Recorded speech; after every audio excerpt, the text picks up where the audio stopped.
la mission légale de certification des comptes.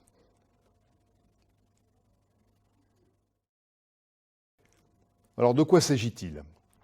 Les textes légaux définissent les entités qui doivent nommer au moins un commissaire aux comptes pour certifier leurs comptes annuels. Alors, toutes les sociétés ou toutes les entités ne sont pas obligées de nommer un commissaire aux comptes. Et on va, comme ça, égrener et regarder ensemble dans quel cas on a l'obligation ou non de nommer un commissaire aux comptes.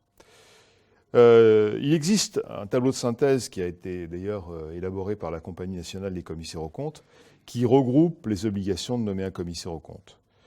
Vous avez également des articles du Code de commerce qui vous sont cités dans la diapositive, qu'il est intéressant d'aller regarder, puisque ça définit également le champ d'application du commissariat aux comptes.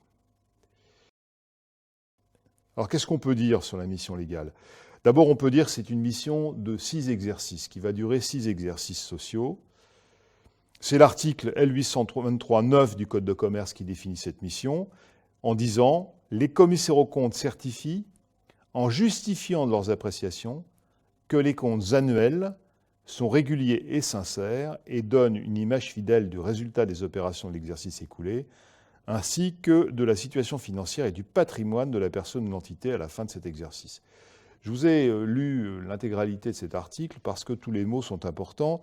On nous dit les commissaires aux comptes certifient, donc on voit bien que la mission, c'est une mission d'opinion qui va déboucher sur une certification, un rapport. En justifiant de leurs appréciations, donc ça introduit une obligation dans ce rapport qu'on pourra voir ensemble quand on regardera le contenu du rapport. Donc il va y avoir une partie justification des appréciations.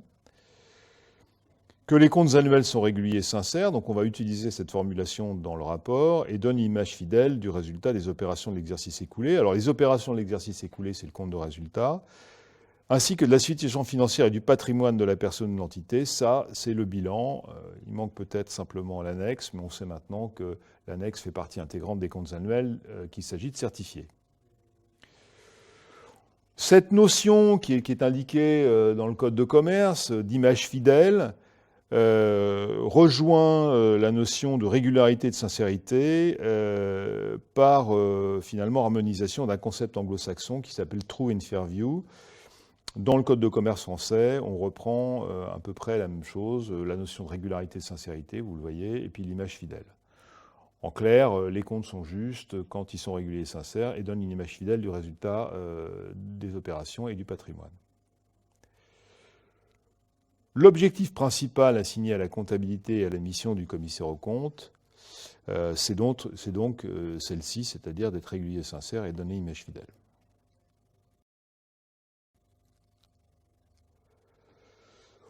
On peut citer également l'article L821-13 du Code de commerce qui dit quoi? Qui dit que le commissaire aux comptes va exercer la mission conformément aux normes d'audit internationales. Alors, vous avez d'ailleurs l'intitulé de la directive, je ne vais pas vous la répéter, vous pouvez la lire tranquillement à l'écran, qui dit, cette directive, ou qui impose à tous les États membres, donc la France ne fait pas exception, d'appliquer les normes d'audit internationales ISA,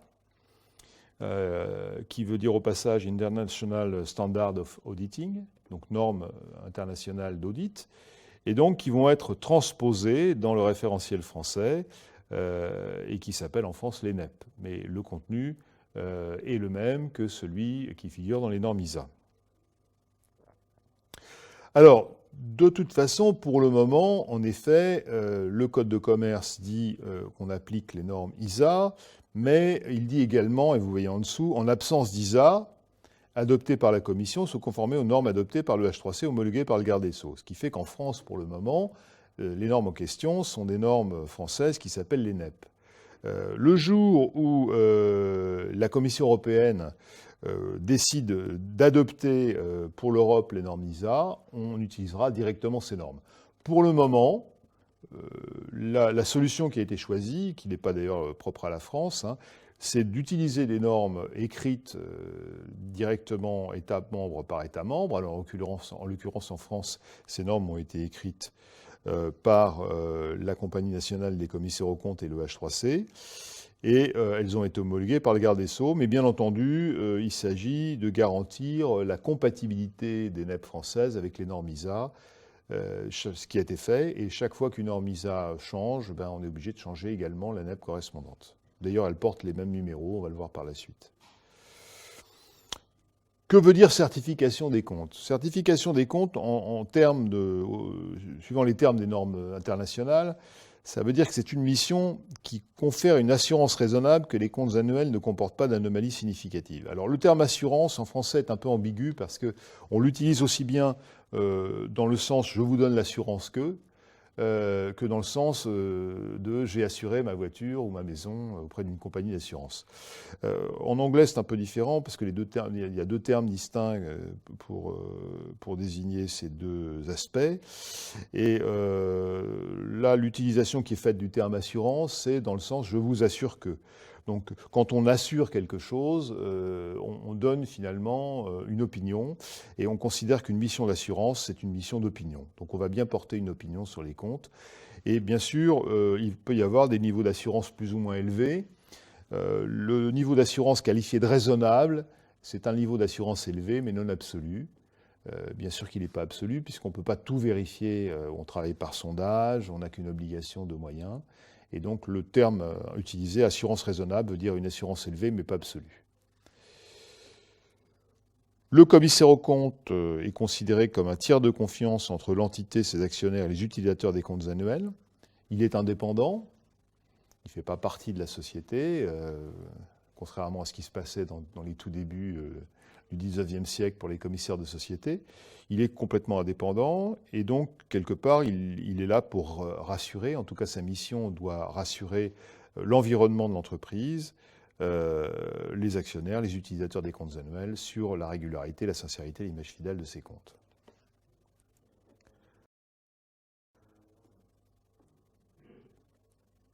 La mission légale du commissaire aux comptes répond donc à quelques grandes caractéristiques. Une obligation de moyens, ça correspond à ce que je vous ai dit à l'instant, c'est-à-dire qu'on ne va pas tout vérifier, on n'a pas une obligation de résultat, c'est important de le souligner. L'importance du jugement professionnel, puisque c'est le commissaire aux comptes qui va décider quoi vérifier. S'il ne vérifie pas tout, comment fait-il ses choix? C'est le jugement professionnel et l'expérience du commissaire aux comptes qui va le guider. Là, dans le cas général, un commissaire aux comptes travaille en équipe. Bien souvent, il travaille en équipe. Bon, bien sûr, il peut intervenir tout seul, c'est pas du tout impossible. On doit souligner également le caractère permanent de la mission. C'est important parce que le Code de commerce insiste là-dessus.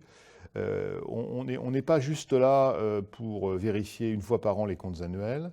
On a quand même une mission permanente, en particulier s'il y a des problèmes de continuité d'exploitation. On peut être amené à surveiller l'activité de l'entité toute l'année, notamment dans le cadre d'une procédure d'alerte, par exemple, qu'on aurait pu déclencher. Et puis, un principe très important également, pour finir, non-immixtion dans la gestion. Là encore, on est indépendant, on ne se mêle pas de la gestion de l'entreprise.